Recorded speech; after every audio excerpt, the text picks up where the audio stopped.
Adalbéron a l'écu recouvert de cette peau. Adalbéron se lève, frémissant de colère. La flèche lancée de la main d'un habile arbalétrier ne va pas avec plus de vitesse que son superbe coursier. Aucun ne se déshonorera par la fuite. Adalbéron coupe les deux jambes de l'Oman. Adalbéron du premier choc enlève bon des arçons. Au milieu de cette cohue, l'âme sensible d'Adalbéron est saisie de commisération, mais sa bonne et le désert est en feu, et près de 10 ans se sont écoulés, depuis le commencement du siège. Deux mécréants sont bientôt morts. Marian arrose de flots de sang les peines déjà profanes, et renouvelle sans cesse les horreurs du massacre. Le cimetière de l'Adriatique et celui d'Adalbéron se froissent, d'un mouvement si rapide, et si sec que le choc en fait jaillir des étincelles, mais celui d'Adalbéron, vissé à un point de bronze, reconduit en dehors celui dévié de son ennemi. Ce serait trop long de nommer la foule de soldats d'Adalbéron. 200 ont survécu au combat, le choc des anicroches est redoutable, et les Achars, Ranulf, père de Romuald, Ébon, Irminon, Frédon, Calomon eurent le même sort.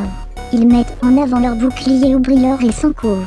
Les combattants jouent amers sur les armées qui retentissent. Le sage Adalbéron ne prévoyait que trop bien les malheurs qui devaient arriver à l'Empire par l'imprudence d'Herbert.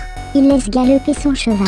Sang, déjections et entrailles giclent de partout. Les marins se taillent un chemin au milieu des dépouilles, des jambes, des têtes sanglantes. Adalbéron, ami de Bali et son compagnon, lance sa lance contre Chilpéric.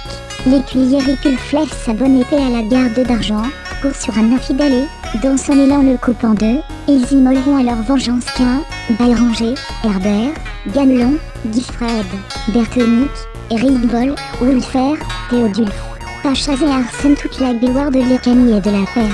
Adalbéron est invulnérable. Son cheval se renverse sur l'homme sauvage lui brisant une jambe. Jamais je n'ai vu une lutte si intense ni tant de combats livrés corps à corps. Marguis levant sa masse filant donne un coup terrible sur le pion du héros. La caverne en retentit, le bouclier est brisé. La victoire dépend de la vitesse des combattants. Adalbéron tue de sa lance Adrich. L'abbé à l'âme se lance contre un paladin et lui porte à la poitrine un coutel qui lui tranche tout le côté gauche et le jette à la renverse sur le sentier. Adalbéron tue d'abord Cain et Théodon, blessant l'un à la poitrine et l'autre à l'épaule qui lui sépare du dos. Wulfer tombe à la renverse. Chacun sur son terrain, prend son katana. À l'horizon, la ville brûle.